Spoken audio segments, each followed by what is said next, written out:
Welcome back to my channel মো blogs. তোমরা কেমন আছো সবাই? আশা করি ভালো আছো, আমিও ভালো আছি।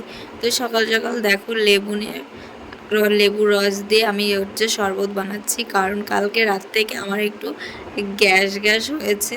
তার জন্য ভাবলাম যে একটু লেবুর রস খাওয়া যাক। তো আমাদের গাছে তো 12 মাসই লেবু থাকে, তোমরা তো জানো 12 মাস আমাদের গাছেতে লেবু হয়। তার জন্য আর কোনো অসুবিধাও হয় না, সবসময় আমরা লেবু খেতে পারি। আর গাছে থেকে একটা লেবু পেড়ে নিয়ে আসলাম, তো এখনও লেবুর রস হয়নি, এখনও কি বলো তো, এইগুলো হচ্ছে নতুন কয়েকটা ফুট হয়েছে, আবার কটা ফুল হয়েছে, আবার একটু বড় হয়েছে, কিন্তু এই লেবু কটার এখনও তেমন রস হয়ে পারেনি। তো সেই গাছ থেকে পেড়ে এনে আমি একটু লেবুর রস বানিয়ে নিচ্ছি শরবতের মতন করে। সেটা আমি এখন খাবো, দেখি যদি একটু গ্যাসটা কমে। তো ওষুধ খাইনি, ওষুধ খাওয়া ছিল দোকানে, তবুও আমি খাইনি। তারপর একটু লেবুর রসটা বানিয়ে নিলাম, তো এটাই এখন খাবো। আর প্রচণ্ড পরিমাণে টক হয়েছে, মানে কি বলবো, একটা লেবুই পুরো দিয়ে দিয়েছি আর প্রচণ্ড পরিমাণে টক হয়েছে, আর সেটাই আমি খাচ্ছি। আর আমার লেবুর রসটা খেলে আমার ভালোই লাগে, তার জন্যই লেবুর রসটা খাওয়া। তো এখানে খেয়ে নিচ্ছি লেবুর রস, তারপরে বানাতে আসলাম চা। তো চাটা বানানো হয়ে গেছে, এখন বাবাকে দিতে যাব দোকানে চা। যেহেতু আমাদের বাড়িতেই দোকান আছে, ঘরের সঙ্গে জয়েন করা, তার জন্য আর অসুবিধা হয় না, ঘরের মধ্যেই সব কিছু। তো ঘরের থেকেই আমি দোকানের মধ্যে যেতে পারি, ঘর দিয়েই। তো আমি এখন বাবাকে দিতে যাব চা। তারপরে দেখো কালকে রাত্রিবেলা একটু হাওয়া হয়েছিল, ঝড় বৃষ্টি হয়েছে, তো সেই জন্য এই তুলসী মন্দিরটা ভালো পরিমাণে তুলসী পাতা পড়ে গেছে, শুকনো পাতা। তাই আমি এখানে জল দিয়ে ভালো করে ধুয়ে দিচ্ছি। আর ধোয়ার পরে মা এখানে এসছে তুলসী মন্দিরে জল দিতে। মা সকালবেলা স্নান করে পুজো দেয়, তো তোমরা অনেকেই জানো যারা ভিডিও আমার দেখো। তো এইখানে তারপরে চলে এসেছি ছাদে। আর ছাদে এসেছি কেন, ছাদটাকে ঝাড় দিতে, কারণ কি বলতো, ছাদে তো পাতা পড়েছে, আগের দিন ঝড় বৃষ্টি হয়েছিল রাত্রিবেলায় একটু, তো সেই জন্যই পরিষ্কার করতে এসেছি। তো আমি এখানে ঝাড় দিয়ে নিচ্ছি। তারপরে ছেলে এসেছে ছাদে, আর ছেলে এসে একটু দুষ্টুমিও করেছিল আমার সঙ্গে। আর এইখানে আমি তাড়াতাড়ি করে ঝাড় দিচ্ছি, আর ওকে বললাম যে মোবাইলটা একটু ধরে দাও, তাহলে আমার একটু সুবিধা হবে। তো তারপরে ওই আমাকে একটু মোবাইলটা ধরে ভিডিও করে দিল। আর এই দেখো এইখানে আমার ছেলে দুষ্টুমি করছে প্রচুর পরিমাণে। তো এখানে মোবাইলটা রেখে দিয়েছে, এখন রেখে তারপরে দুষ্টুমিটা করছে, আর আমাকে বলছে মা দেখো দেখো আমি একটু কেমন করছি। তো ও করছে, বেশ ভালোই লাগছে। বাড়িতে যদি একটা ছোট বাচ্চা থাকে বেশ মজাই লাগে, তার দুষ্টুমির সঙ্গে সঙ্গে আমরাও একটু তাল মেলাতে পারি, তাহলে খুব ভালো লাগে। যেরকম আমার ননদের মেয়ে যখন আসে তখন আমাদের বেশ ভালোই লাগে, ও দুষ্টুমি করে, একবার এই ঘরে যায়, একবার ওই ঘরে যায়, একবার দোকান ঘরে যায়, আমাদের তো খুবই ভালো লাগে। সেরকম আমার ছেলেটাও এখন বড় হয়ে যাচ্ছে, ওর দুষ্টুমিগুলোও কমে যাচ্ছে, আর আমরা ওর দুষ্টুমিটাকে আর এনজয় করতে পারবো না। তো এইখানে আমি ঝাড় দিয়ে নিচ্ছি, তো প্রায়টা ঝাড় দেওয়া হয়ে গেছে। আর আমাদের ছাদটা না এখন অনেক বড় হয়ে গেছে, আগে ছোট ছিল, কারণ ছাদটা তো এক পাশে ছিল, আর ওই পাশে ঘরটা আবার বাড়ানোর পরে দোকান ঘরটা, তখন এখন ছাদটা অনেক বড় হয়ে গেছে, এপাশ ওপাশ ঝাড় দিতে অনেকটা সময় লেগে যায়। আর এইখানে দেখো আমি ছাদটা ঝাড় দিয়ে ফেলেছি, আর এইখানে নোংরাগুলোও আমি এক জায়গায় করে ফেলেছি। এখন এইগুলোকে তুলে আমি ফেলতে যাব আমাদের ওই পাশে। তো এই দেখো এইখানে আমি তুলে নিচ্ছি নোংরাগুলো। আর কি বলতো, এইগুলো হচ্ছে বেশিটাই ছাদে জল পড়ে যে শীতলেগুলো বটে, সেই শীতলেগুলো হচ্ছে আমার লোকের জায়গায় নোংরা ফেলছো কেন?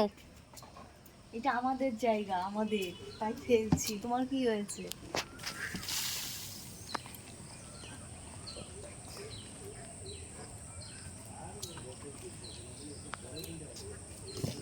এই দেখো আমাদের বাড়ির পাশের পুকুর কত সুন্দর সবুজে সবুজ হয়ে গেছে। আর একটুখানি লক্ষ্য করে দেখতে পারবে যে এই পুকুরের মধ্যে কতগুলো হাঁস রয়েছে, বেশ সুন্দর লাগছে হাঁসগুলো যখন জলে নামছিল, তো ভালো লাগছিল। আর ছেলে বলছিল যে দেখো মা কত সুন্দর হাঁস, এক একটা হাঁসের গায়ে এক এক রকমের কালার, আর খুব সুন্দর লাগছিল দেখতে।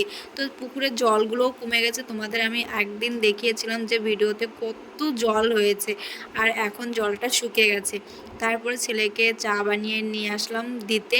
আর এইখানে বসে আমরা খাচ্ছি চা আর মুড়ি। আজকে চা মুড়ি খাচ্ছি, যেহেতু একটু ঠান্ডা ঠান্ডা পড়েছে, এখন বৃষ্টি হচ্ছে, তো তার জন্য একটু ঠান্ডার মধ্যে চা বানিয়ে নিয়ে আসলাম।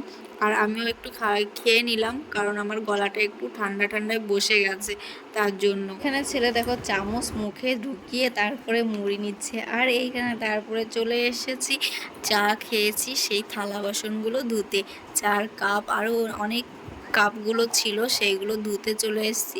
আর এইখানে ছেলের সঙ্গে কথা বলছিলাম, যে ছেলে প্রশ্ন ধরছিল আমাকে যে মা কোনটা পরীক্ষায় আসবে, তো সেইটা একটু ভালো করে বুঝিয়ে দাও, তাহলে আমি পড়তে সুবিধা হবে। আর আমার ছেলে কি বলো তো, ও নিজে পড়ে মুখস্থ হয় না, আমি যদি পড়ে পড়ে শুনিয়ে শুনিয়ে ওকে মুখস্থ করাই দিই, তাহলেই ও মুখস্থ করতে পারে, তাছাড়া ও নিজে পড়ে মুখস্থ করতেই পারে না। তো এখানে তারপরে চলে এসেছি দুপুরবেলা রান্না করতে। এখানে ডাল সিদ্ধ বসিয়েছিলাম প্রেশার কুকারে, তো সেটাকে এখন আমি ভালো করে ঘুটে নিচ্ছি। তো আজকে বাড়িতে হবে আম ডাল, আর ডাল হবে রান্না আম দিয়ে। আর হচ্ছে এইখানে রান্না করেছি হচ্ছে কি বলে হাঁসের মাংস। আর দিদিমারটা তো দেখালাম যে দিদিমার তো আগেই আদা বাটা দিয়ে শুধু রান্না করে রেখেছি। করে রান্না করার পরে এইখানে এসেছি থালা বাসনগুলো ধুতে। আর অনেক থালা বাসন ছিল, সেইগুলো একটু ধুয়ে নিলাম। আর তো তোমরা জানো দিদিমা পেঁয়াজ রসুন কিছু খায় না, তার জন্য দিদিমার জন্য আমি আলাদা রান্না করেছি শুধু আদা বাটা দিয়ে। দিদিমা কিন্তু মাংস খায় না, কোনো মাংসই খায় না, শুধু হাঁসের মাংসটাই খায়। আর তার জন্যই দিদিমার জন্য রান্না হয়েছে হাঁসের মাংস, যেহেতু আমাদের বাড়িতে অনেকগুলো হাঁস আছে তোমরা দেখেছো। আর দিদিমা অনেক দিন ধরেই খায় না, তার জন্য একটু কেটে দিয়েছে হাঁস। আর এখানে আমি যা থালা বাসনগুলো ধুয়ে নিয়েছি, তো প্রায় হয়ে গেছে। আর কড়াইটা মাজতে একটু সময় লাগে, যেহেতু কড়াইটা একটু দাগ দাগ লেগে যায়, আর তার জন্য কড়াইটাকে ভালো করে ঘষে ঘষে ঘষে ঘষে মাজতে হয় আমাকে। তো এখানে মাজা কমপ্লিট হয়ে গেছে, আর এখন আমি ধুয়ে নিচ্ছি। আর ছেলে এখানে এসেছে আমার পুচকুমাকে নিয়ে, কারণ পুচকুমা আমাদের বাড়িতে এসেছে, তোমাদের তো দেখানো হয়নি। তো চলো তোমাদের পরে দেখিয়ে দিচ্ছি। এখন আমি কাজগুলো কমপ্লিট করে নিই, তারপরে তোমাদের দেখাচ্ছি। আর এইখানে তো তারপরে এখানে রান্নার শেষে আমি ওভেনটাও মুছতে নিয়ে চলে এসেছি, কারণ কি বলতো রান্নার পরে তো প্রত্যেক দিনই ওভেনটা মুছতে হয়, তা না হলে বাজে দেখায়। তারপরে খাওয়া দাওয়া কমপ্লিট করে চলে এসেছি ছাদে জামা কাপড়গুলো নিতে। তো অনেক সময় হয়ে গেছে ছাদে মেলে দিয়ে গেছি, তাই ছাদে নিতে এসেছি। আর বিছনা চাদরটা যেহেতু দিদিমার ঘরের বিছনা চাদর, দিদিমার ঘরেরটাও পেতে দিতে হবে। তো আমি পাতবো না, দিদিমাই পেতে নেবে। দিদিমা বললো যে তুই নিয়ে আয়, আমি পেতে নিচ্ছি। আর তুই তো রান্না টান্না করেছিস, তোর কষ্ট হয়ে গেছে খাওয়া দাওয়া দেওয়ার পরে, তাই আমি পেতে নেবো ওখানে। তো আমি তার জন্য ছাদে চলে আসলাম, যে এই জামা কাপড়গুলো নিয়ে আসি, কিন্তু একটা জিনিস শুকায়নি, তাই ছাদে রেখে গেলাম, পরে নিয়ে যাব বিকালবেলায়। আজকে অনেক দিন বাদে আমাদের বাড়িতে এই লাইটগুলো জ্বালানো হলো, অনেক দিন ধরে জ্বালানো হয় না। তো বাবা বলল যে লাইটগুলো একটু জ্বালানো যাক আজকে, তো তার জন্যই আজকে জ্বালানো হয়েছে। বাইরে লাইটগুলো যে নষ্ট হয়ে যায় নাকি, তো মাঝে মাঝে একটু জ্বালানো উচিত। তো আমাদের বাড়িতে অনেক দিন বাদে প্রায় 2-3 মাস পরে আজকে এই লাইটগুলো জ্বালানো হলো। তো মনেও থাকে না যে জ্বালানোর কথা, যে সকাল একটু লাইটগুলো একটু জ্বালাতে হবে। তো চলো নেক্সট দাদু বলো।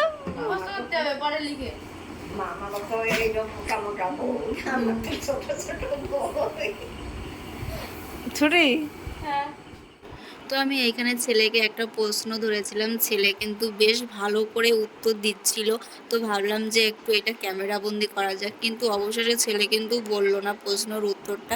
অনেকবার বলার চেষ্টা করলাম যে বাবা বলো বলো, কিন্তু ও বললো না, বললো যে না আমি আর বলবো না, তুমি ক্যামেরা অন করেছো।